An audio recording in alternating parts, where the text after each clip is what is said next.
This week, we are handling something that Papa introduced us to, and it is very important for us to know. The years the locust has eaten. Amen.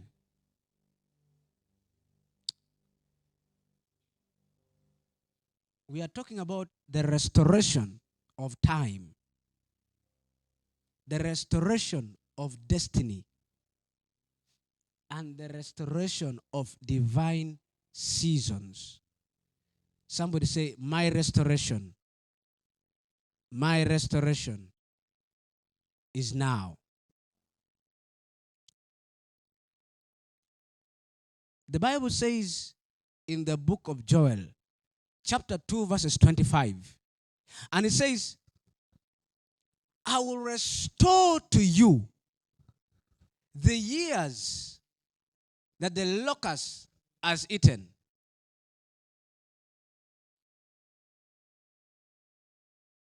The years that the locust has eaten.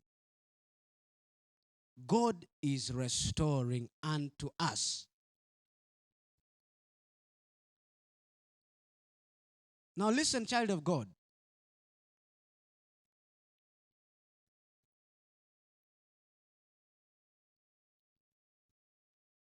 Years passes by and time passes by.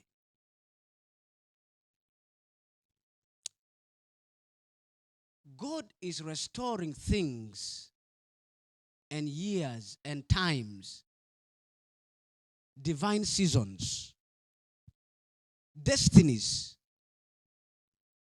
that the locust has eaten. Scripture introduces to us a mystery. God speaks not about crops. God speaks not about money. God speaks not about possessions, but he speaks about years. Because, child of God, the greatest damage in a man and the life of a man are not the loss of things, are not the loss of things that we can touch, but it's the loss of time. When you lose time, it is very, very hard to come back to it in the normal way. And that is why we introduced Chronos and the Kairos. We talked about it. And we say when you lose time, you have gone back to the Chronos moment. You are going in a cycle. You are not able to cross over. But this morning, God is saying there is restoration. And that restoration is what we are calling the Kairos moment. Hallelujah. Child of God, I want us to understand one thing. That the tragedy of a man is imprisoned by time. The tragedy of a man is imprisoned by time. There are people moving through life chronologically, and they are not progressing prophetically. You keep in a cycle. Things are not moving. Situations are not changing. Whatever you touch may seem not to bring in blessings, may seem not to bring in good things. But tonight I'm here to talk to you. Years passes And yet destiny awaits, child of God. Let us check Genesis chapter 37, verses 41. It talks to us about how Joseph lost years unjustly. He was betrayed by his own brothers. He was sold. He was forgotten. And this man was imprisoned for all this time. What does it speak? It speaks about the years. It speaks about the years. Amen. And yet, heaven called those same time, all those same years, preparation. He was in the process of preparation. Child of God, we could have gone through a similar cause, situation, where you feel you have been betrayed by people surrounding you, by friends, by relatives. You could have been sold to things that you don't understand. You could have been forgotten. You could have a feeling or a sense of being imprisoned for years. God is saying you are in preparation. You have been going through preparation, just like Joseph did. Now, child of God, when time is against a man, effort becomes frustration. You know, in a place where man has done everything, that effort over time looks like frustration, becomes frustration. Let us check Ecclesiastes chapter 3, verses 1. To everything, there is a season. Life answers seasons more than strength. Life answers seasons more than strength.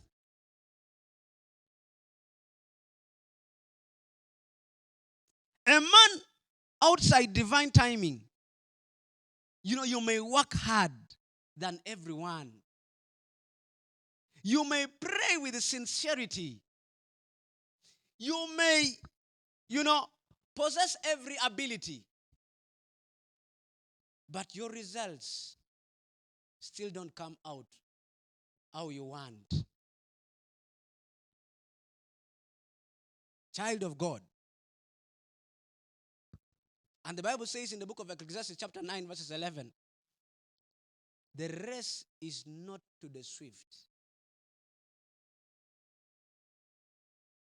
Because now we understand that success is governed by grace upon time.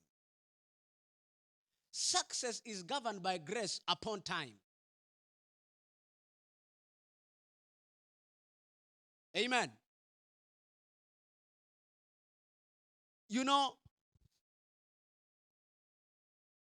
Success is governed by grace upon time.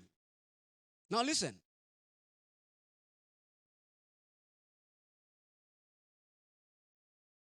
Satan rarely begins by destroying destinies, child of God. What am I talking about? I am talking about the spiritual warfare over time. And I've said that Satan rarely begins by destroying destinies. He begins by delaying manifestations. He begins by delaying outcomes. he begins by delaying that which is supposed to come. Daniel chapter 10, verses 12 to 13. And the Bible says, talks about, somebody can read it for us. Daniel chapter 10, verses 12 to 13. Daniel chapter 12, verses. What does the Bible say? Let us read. Quickly. My God. Is there somebody there? Daniel 10, 12 to 13. Yes. Fear not, Daniel.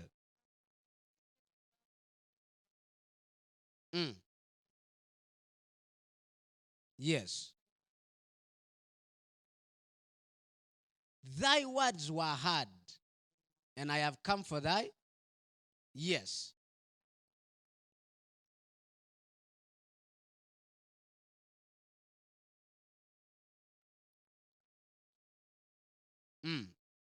Yes. Amen. What happened is it reveals heaven's secret. Daniel prayed. Answers was released immediately. And yet, as you read down, the Bible says he was resisted for 21 days. He was resisted for 21 days. What does this mean, child of God? Did you know that answers can exist while manifestation is being blocked? Answers can exist and manifestation is being blocked. Now, we have to understand that delay is often an evidence of invisible warfare.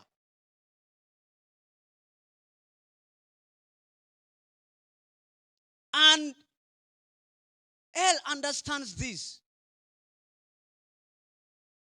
That if destiny appears late, there will be discouragement. An attempt on what demons could not. Let me repeat that again. If destiny appears late, discouragement will attempt what demons could not. Did you know that when things delay, that discouragement will attempt what demons cannot? You begin to feel frustrated. And what does the enemy do? So the enemy will attack your timing. The enemy will attack your opportunities. The enemy will start to attack your connections, child of God. And the enemy is going to attack your momentum. Let me define these things. Your timing, in the moment when you are supposed to receive something, in the time when you're supposed to receive something, you are cut off.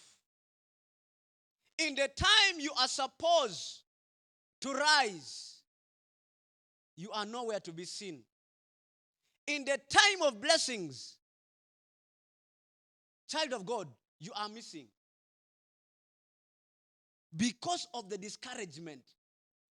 And the enemy uses that now.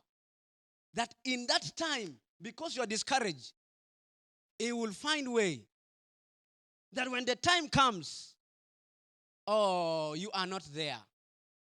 You begin to ask yourself, but why am I even going to do this at this time? That time where you keep praying, you're like, I am not going to pray at this time.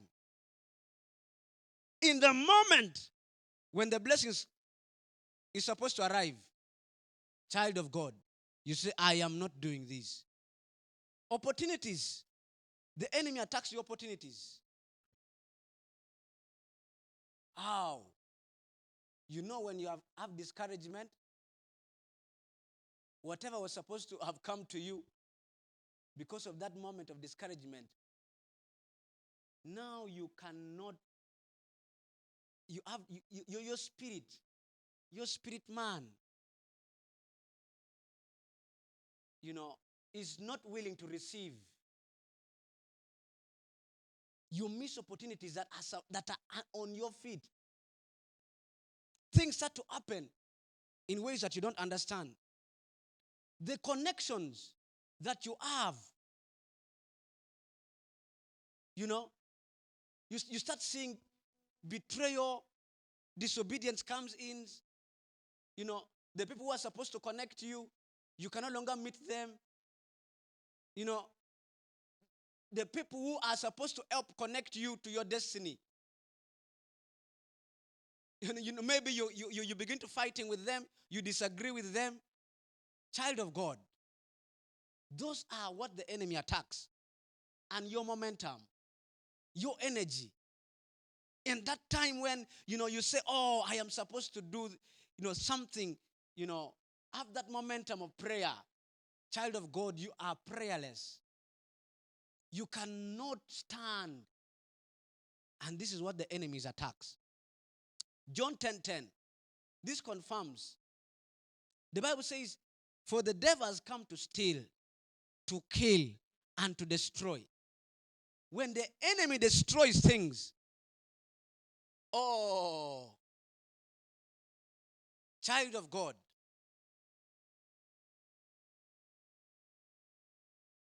he will steal your seasons. And before that, after that, he will destroy the outcomes. He will steal your seasons.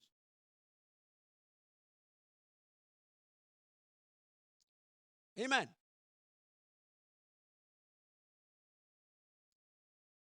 Now, what is the locust?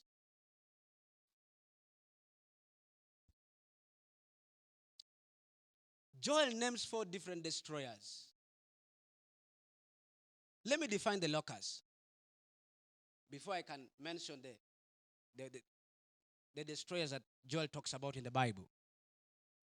A locust is, in a layman term, an insect that eats away the crops or the vegetation or the greens that are meant to yield. And it will destroy the yielding of that crop. It will destroy the yielding of that greens. It will destroy the yielding of that vegetation. And they are dangerous. The moment a locust touches into a garden or into a crop, that crop, its yielding, cannot be the same again. Now, Joel names 4 destroyers. 1, it reveals the layers that has been attacked. Some of the losses are generational. Generational. It started from way back. Things that have the locust already touched, and it has not been worked upon. It has not been restored. Years back. Some are environmental. You enter in an environment, or you stay in a certain place, and things just stop to work. You enter in an environment of some people, and from those people that you began to stay with, your things just begin to fall apart. You enter into a place, and whatever you came with feels like it has been, drained. Environment. Those are locusts. They are destroyers. Some are spiritual permissions. What do I mean here? We give permission to certain things spiritually. There are things that you are supposed to take over in the prayers, but because you have not taken your territory in prayer, you have given the enemy permission to walk over it. Some we encounter them. We do them, and allow our spiritual atmospheres to be destroyed. We allow our spiritual atmospheres, to be spoiled. And these are the destroyers, child of God. But let us understand this. Judges chapter 6, verses 6. What does the Bible say? Israel was greatly impoverished because of the Midianites. Because of the Midianites. They were greatly impoverished.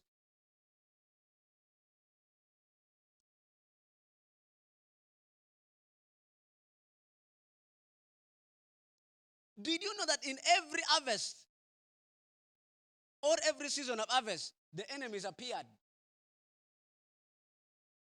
The Midianites, they appeared. They appeared. Every season, these guys are supposed to, harvest something. They appeared. They came.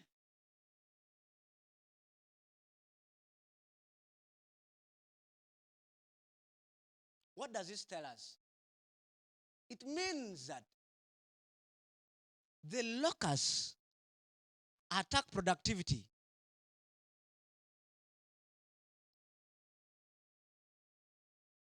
But it is going to target enjoyment. I don't know if somebody has understood me. Let me repeat myself. The locust attacks productivity, but it is targeting your what? Enjoyment.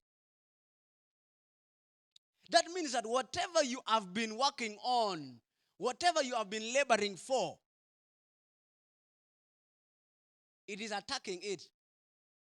But while targeting that you don't enjoy. Because tell me, when you are about to, a season that you are about to harvest, and the enemy comes and destroys, or the enemy comes and meanders everything, what is it targeting? You are, it's like a spirit of vain labor. You labor in vain. Anytime you're supposed to be promoted, you hear something has come. When you're about to enjoy, your salary is supposed to come. They are supposed to increase your salary. Where you're not supposed to go and enjoy. They say, oh, we have increased your salary. However,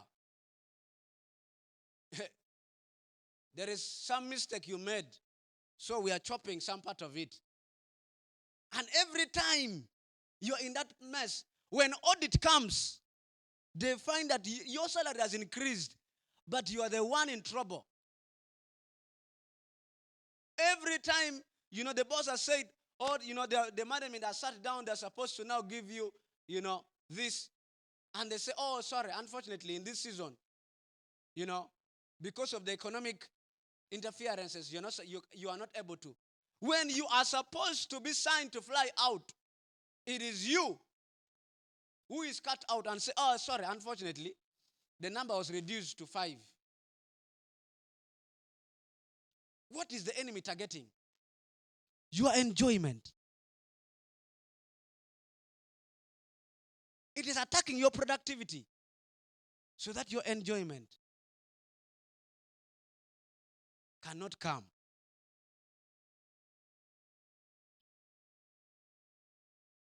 Child of God, many believers today, we experience success without satisfaction. How? You see a man from the outside, they are saying that man is successful. Have you seen somebody whom you see so successful? Everybody sees he's successful. But the man is having trouble. Yes. You admire their life from out. But I can tell you surely, if they put you in that man's shoes, you'll be like, Jesus, thank you. What is this? There is success without satisfaction. They cannot, you say, you feel like everything is, but you are not enjoying it. Your enjoyment has been attacked. The moment you're supposed to enjoy, something comes up. Hallelujah. Labor without stability. In a place where a man labors and he cannot be stable. Have you been there and you see there are people who work, let me say they are workaholic. Yes? They are the first to check in, maybe at office, and they're the last to leave. Or even in the middle there, every work they say you are the best person who can do this. Yeah? But in their life there is no stability. They labor. Or somebody who does business, you try, you run around, do this. You are the one who is doing this. You are the one who is doing that. It is you. You have everything. You touch that, you touch this. But there is no stability. And then you say, God, what have I not done? Amen. What have I not done? Every kind of business. There's somebody whom you ask, this business they have touched. The other business they have touched. The other business, they know all kinds of business. And they will tell you, I have touched them, but I have never. Amen. Child of God, the enemy knows to target your enjoyment. And in the moment when, they say, I was about to get this deal, and in that moment, something happened. Listen, they had called me. Did you know that as they called me on my way, as I was on, boarding, or as I was moving, they called me and says the boss has flown out, and you wait back for feedback. Yet you have labored. You see, somebody has written a proposal. They have labored for proposal and all of it to be just changed. The proposal doesn't come, they don't enjoy. Child of God, believers have experienced progress without preservation.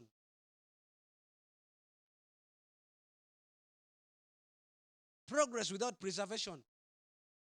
What do I mean? It looks like things are moving well. But there is no, their life is, it's empty. There is no preservation. Anything that comes small will attack that thing. And it is gone. Preservation. Child of God, What does the Bible say in the book of Haggai chapter 1 verse 6? You have sown much and bring in little. You have sown much and bring in so little. You put in a lot of effort. You do whatever you can do, but you don't enjoy.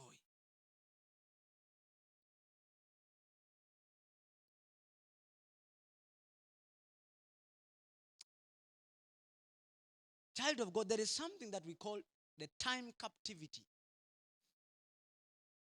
Luke chapter 13 verses 11. Time captivity. When years are bound. Oh my God. What do I mean? Luke 13:11. It describes a woman who was bound for 18 years. 18 good years. She was in church. Oh, she was faithful. Oh, she survived this and that. But she could not rise. She could not rise, child of God. Time captivity. What did Jesus call it? Jesus called it a bondage. A bondage. Do you know you can be present in destiny environments and yet absent from destiny manifestation?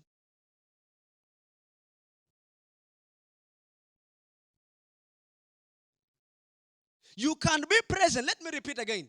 You can be present in destiny environment and yet absent from your destiny manifestation. My God. You know, time captivity looks like a repeated postponement of things. Eh? Repeated postponement of things. Oh, it has been postponed. Eh? It looks like that. And yet you are bound. You are in a time captivity.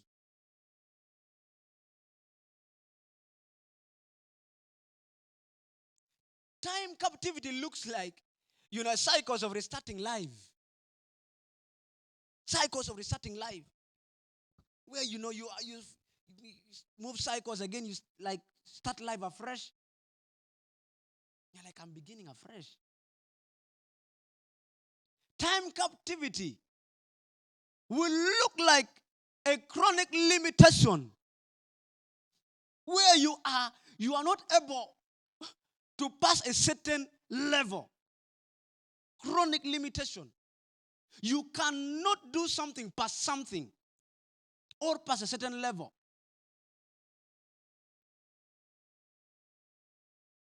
When breakthrough is about, things just scatter. When breakthrough is about to come, things just goes out. Time captivity. You again have to start afresh. Bound in time. You have done everything. What is it you have not done? You are bound in time. What is it that you have not done so that you can come out of it?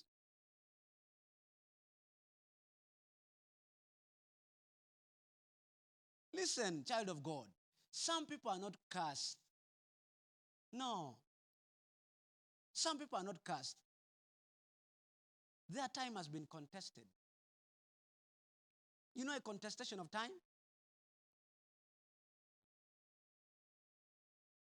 Where you are in a place where something is against you. You're in a situation where even if you try everything, something brings you back to the chronos. When you try to cross over to your kairos, you are brought back to the chronos. Your time has been contested. It's not even about curse. No.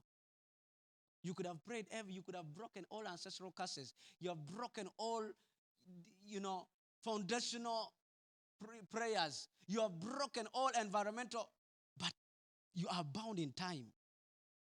You are being contested. Something is standing against, against your time. I want us to understand.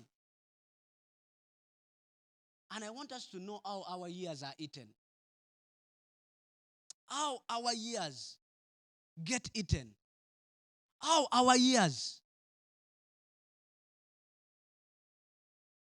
get eaten. One, demonic resistance. You know that the Persian principality resisted Daniel's prayer.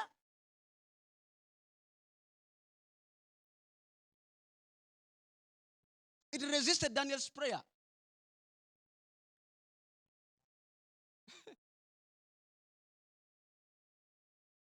Demonic resistance that we need to break. Misalignment. Oh my God. Misalignment. You anytime you see yourself running away from something, and yet God has told you to do it, child of God, you are getting misaligned. And you are refusing to do it. Misalignment. Jonah lost time fleeing his purpose. God sent him, Jonah, go to Nineveh. Jonah lost, he kept on running. Misalignment. Another thing is trauma. Did you know that pain can suspend forward motion? Have you seen somebody who has been in pain? They cannot move forward. They cannot go ahead because of trauma. If trauma gets somebody, my God, you will see how that person changes. If they were, if they were brown, you'll see them becoming a little dark. Trauma. Yes. Pain. My God. Somebody who is traumatized. If the person used to smile, you will see tears coming from their eyes. And you're like, God, what happened? When they are traumatized. Another thing is wrong associations. Oh. Child of God, know that the reason why Abraham's promise was delayed, because he was in the environment of Lot. Lot's environment delayed Abraham's promise. Wrong associations. There are people that as long as you are in their environment, you will not, your years, they are going to be eaten. Your years will be, as long as you're friends with them, your years will be eaten. Amen. Divine process. Sometimes, even God allows hidden seasons. Yes. Galatians chapter 4, verses 1 to 2. Though he be Lord of all, differeth nothing from a servant. Sometimes just God hides it away from you for a moment. And not because he doesn't love you, but because you are passing through a process. Now, we should understand that delay is sometimes protection disguised as denial. Delay sometimes is protection disguised as denial. Joseph was in prison and he was being preserved from premature exposure. The man was being preserved. Had Joseph risen to the ranks where he rose, way before when he was a dreamer. Hey, my God. I don't know what could have happened to his life. But God preserved him. By the time he finished, he was mature. By the time he took the place as a prime minister of Egypt, he was mature. He knew what not to speak, and he knew what to speak. Because when he was young, he was just speaking anyhow, speaking to anybody. But now he understood the dimensions, when to speak. He knew what to do. That is why you see, even at that moment, he could first, when his brothers came, he told the brothers, first let this man Benjamin remain behind. Go and call your father. The man had matured. Amen. I want to talk to us about the mystery of restoration. I've been talking to you about the lost years. I want to talk to you about the mystery of restoration. Joel 2:25 breaks natural law. And sincerely, one thing we have got to understand is years cannot return naturally. We know that. Years cannot return back naturally. But Scripture proves God intervenes in time. In Joshua chapter 10, verses 13, Joshua stopped the sun. In 2 Kings 20, verses 11, Ezekiah saw time being reversed. What does it tell us? That God exists eternally. And he steps into timelines. Romans chapter 8, verses 28. All things work together for good, meaning that nothing wasted remains wasted under redemption. When you're under redemption, nothing wasted remains wasted when redemption comes. And listen to me. God does not need more time to restore lost time. No. He doesn't need more time to restore lost time. He will restore it immediately. As long as he speaks, it is restored.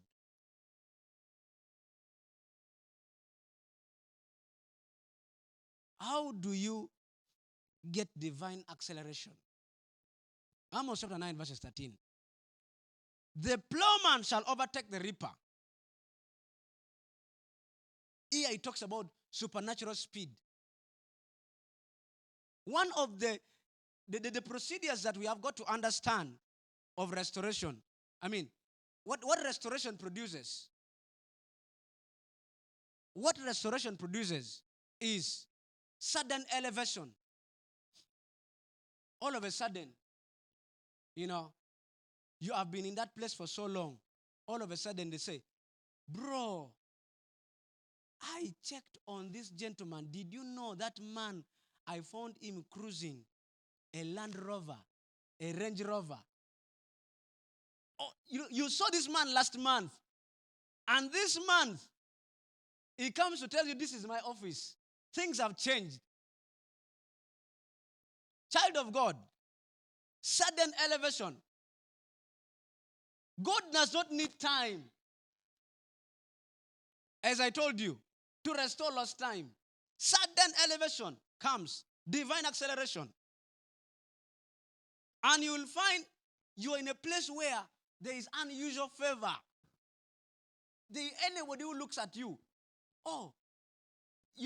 this unusual favor is coming. Good things only. Restoration also produces strategic relationships. Strategic relationships and rapid recovery. What you think you had lost, rapid things are happening. And you're asking yourself, my God, what is happening? Things are happening quick.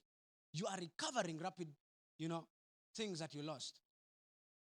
Did you know, as you know, that Joseph moved from prison to a palace in one day?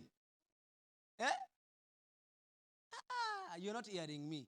Joseph moved from prison to a palace in one day. How?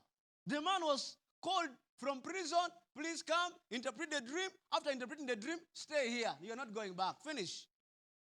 Rapid. There was no need of saying, okay, you first take him back and then let him come back. No. They cleaned him, everything, and said, now, get for him clothes. Let him remain here. Prime Minister. Rapid. Hallelujah. When restoration begins, destiny runs faster than history. When restoration begins, destiny runs faster than history. I want to talk about divine compensations. Isaiah chapter 61, verse 7. Isaiah 61, 7. For your shame shall have double. Job chapter 42, verses 10. The Lord turned the captivity of Job. Now, God restores beyond equality. God restores beyond equality. He compensates emotional loss, financial loss, relational losses, and spiritual delay. And one thing we have got to know is heaven repays what hell attempts to erase. Heaven repays whatever else wants or attempts to erase. How do we activate restoration? How do you activate restoration? Joel chapter 2, verses 12 to 17. 1.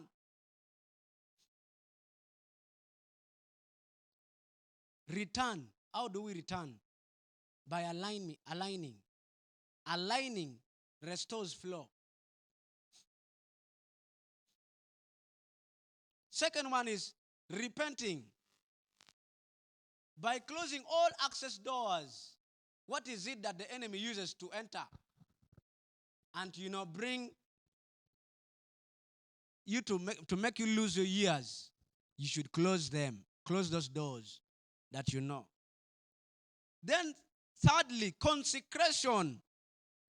Separate yourself from things or anything that destroy your destiny. Separate yourself. If you know that this thing destroys my destiny, or you understand that this thing is not good, separate yourself. Say, I am not going to be part of it. Separate yourself. And then cry out. Persistent prayer. Praying, or crying out. Do you know that persistent prayer provokes intervention? Yes. The more you pray, you're intervening. You're calling God to intervene. Acts chapter 3, verses 19. Calls for times of refreshing shall come. That means restoration begins where surrender becomes complete. Amen. I want us to rise up. I want us to rise up. I want us to rise up. And declare this. That every power sitting upon my timeline, move now. Move now. Every devourer assigned to my harvest, be judged. Lost opportunities, returns. In the name of Jesus. Every delayed favor appears. My seasons reconnects. Grace enter my ears. Divine acceleration begins now. In the name of Jesus. The Bible says in the book of Psalms chapter 102 verses 13, the set time is come. When God announces your set time, child of God, resistance loses authority. Now, One thing we have got to understand here is, hear this deeply. Hear this deeply and understand me here. You were never abandoned. You were never abandoned. You were under contention. You were under contention. Whatever has been contending you, just understand that you have been under, whatever it is that has been disturbing, just know that you have been under contention. But Galatians declares, in due season we shall reap. Somebody say, we shall reap. Your due season survived the delay that the locust ate. But God is restoring you. God is restoring you. Your past will not be defined by your future speed. In the name of Jesus. That, as I close, child of God, the years the locust has eaten are returning with harvest. In the name of Jesus. Your amens are weak. The years that the locust has eaten are returning with harvest. In Jesus' mighty name. Amen. God bless us so much. Praise the Lord. As I leave here, I'm going to call my sister in the Lord to come and, make the best of what I have started here and bless you. The Lord bless us so, so much. Let us welcome the mighty